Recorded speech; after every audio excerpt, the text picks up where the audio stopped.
Hello, family. Welcome back to Jason the Teacher.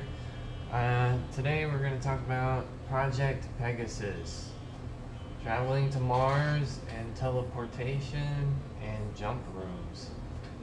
I'm going to read this article that I found online.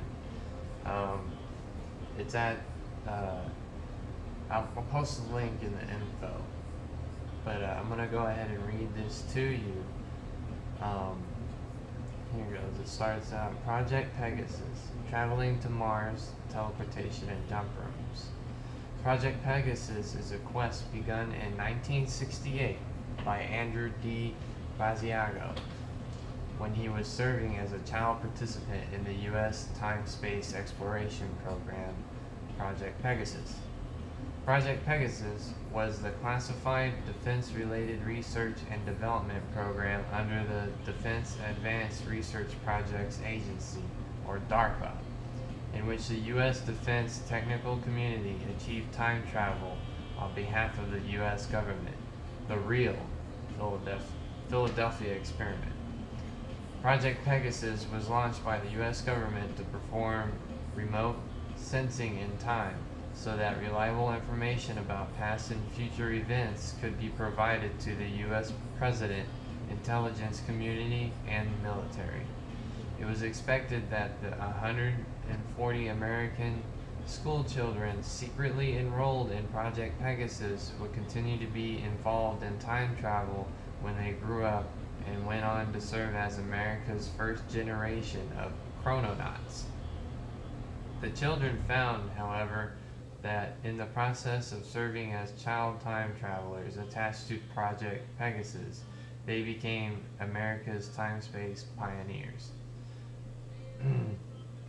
Two former participants in CIA's Mars visitation program of the early 1980s, Andrew D. Basiago, 50, a lawyer in Washington State who served in DARPA's time travel program, Project Pegasus, in the 1970s, and fellow chrononaut William B. Stillings came forward with astonishing revelations. According to Mr. Basiago and Mr. Stillings, in summer of 1980, they attended a 3-week factual seminar about Mars to prepare them for trips that were then later taken to Mars via teleportation. The course was taught by remote viewing pioneer Major Ed Dames, who was then serving as a scientific and technical intelligence officer for the U.S. Army. It was held at the College of the Siskiyous, a small college near Mount Shasta in California. They state that 10 teenagers were enrolled in the Mars training program. In addition to Basiago and Stillings, 2 of the 8 other teenagers in Major Dames' class that they can identify today were Barack Obama, the President of the United States, which I was surprised to hear about this. I was really interested in this topic once I found the article. So I read a few articles, but I picked this one because I think this one was the best. Barack Obama, who was then using the name Barry Soetoro, and Regina Dugan, who Mr. Obama appointed the 19th director and first female director of the Defense Advanced Research Projects Agency, DARPA, in 2009. As many as 7 parents of the 10 students, all with ties to the CIA, audited the class. They included Raymond F. Basiago, an engineer for the Ralph M. Parsons Company, who was the chief technical liaison between Parsons and the CIA on Tesla-based teleportation. So Tesla did create teleportation. I didn't know that it was true, but it sounds believable to me. I mean, I've heard rumors about Tesla being the one who invented teleportation, and I didn't really look into it much, but now it's popped up even better with the information, and it sounds pretty convincing. Thomas Stillings, an operations analyst for the Lockheed Corporation, who had served with the Office of Naval Intelligence. Now, Lockheed Martin, they have a base actually in Orlando, and it's, believe it or not, it's right next to it's next to Universal. They have a giant base. They have some land, and I think it's underground. I'm pretty sure it's underground because they have all this land fenced off where no one can get in. And I found myself driving down I-4 and catching that turn, trying to go to Universal. I missed the turn and I ended up going to this building. That's how I found out that it was the Lockheed Martin Corporation. Well, it's not the corporation corporate building, but it's a base actually. And what Lockheed Martin does, they design military weapons for the U.S. Ben Wright, Lockheed Skunk Works CEO, had admitted in his deathbed confession that extraterrestrial UFO visitors are real and U.S. military travel to stars. So, for someone's last words, that sounds pretty convincing too. We'll see what happens. I mean, we still got a lot of time to go through to get to where we're going. From 1981 to 1983, the young attendees went on to teleport to Mars via a jump room, which is located in a building occupied by Hughes Aircraft at 999 North Sepulveda Boulevard in El Segundo, California, adjacent to the Los Angeles International Airport, LAX. See, now they're giving you the address to where this jump room building was located in the 80s. So it might still be there. They might still be using it to jump people. Who knows? Obama identified as having visited Mars at least twice. Okay. He's been to Mars a couple times, and he went with Basiago. So Basiago's claiming that he was with Barack Obama whenever this was going down. Basiago, Obama, Stillings, and Dugan went to Mars at a time when the U.S. presence on Mars was just only beginning, but many had already gone. Mr. Basiago states that in the early 1980s, when they went, the U.S. facilities on Mars were rudimentary and resembled the construction phase of a rural mining project. While there was some infrastructure supporting the jump rooms on Mars, there were no base-like buildings like the U.S. base on Mars, first revealed publicly by Command Sergeant Major Robert Dean at the European Exopolitics Summit in Barcelona, Spain in 2009. So Major Robert Dean told everybody that they had a U.S. base on Mars, and this was at the European Exopolitics Summit in Barcelona, Spain in 2009.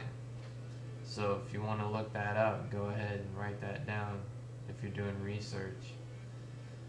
The primitive conditions that they encountered on Mars might explain the high level of danger involved.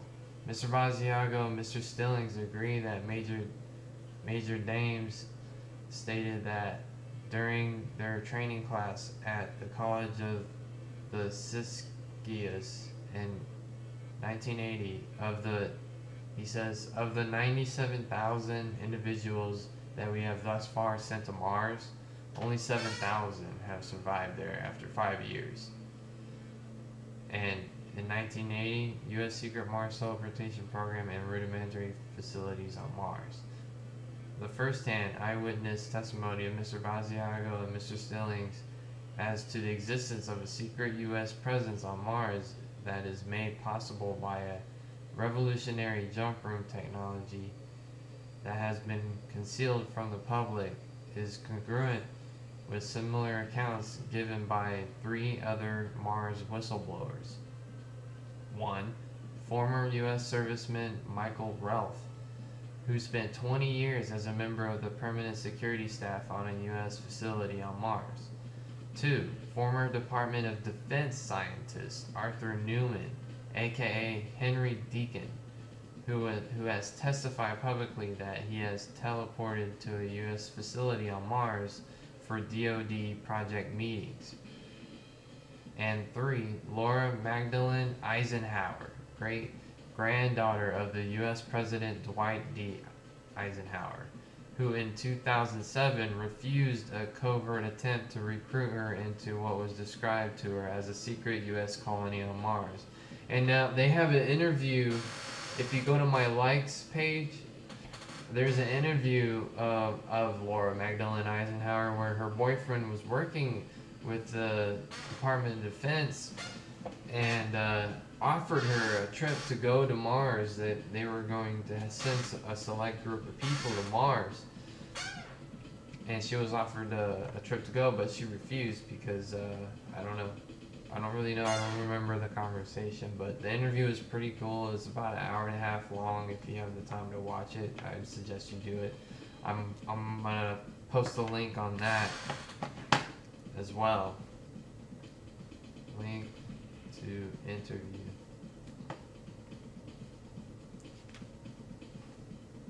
And article. But anyways, so those are the 3 eyewitness accounts. There's the other 2, with Stillings and Basiago.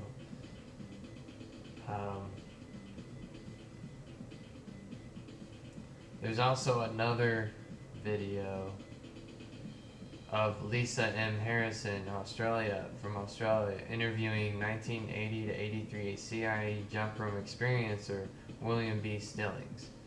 There's a link to that too. I'm gonna. Alright. Brett Stillings finds it very difficult to discuss the topics covered in this interview and does his best to fight through the memory blocks and discomfort. He discusses his training during his youth by both his father and the military in preparation for teleportation to Mars. His Mars training classmate, Barry Sotero, aka Barack Obama, his childhood friend Sam, a gray E.T., and more. Okay, so they know about the ETs. The government knows what's going on then, I guess. Well, anyways, that's the article. I think it's just interesting that we have the ability to teleport. Now, are we going to enter... I don't think we're going to enter that new age for a while, because... unless the government breaks down, because if teleportation is possible, then people can teleport to the grocery store. We don't even need cars anymore. This is crazy news right here. We won't even need cars. You know what that'll do to business? A lot of people will get laid off of work. A lot of people are going to lose their jobs if teleportation comes out. So what do you want to do? You want to make it a convenient way to just teleport to where you need to go? I don't know, guys. But that's the video, and I hope you enjoyed it. Namaste and la catch, and I'll talk to you guys later. Remember now, don't be mean. Play nice.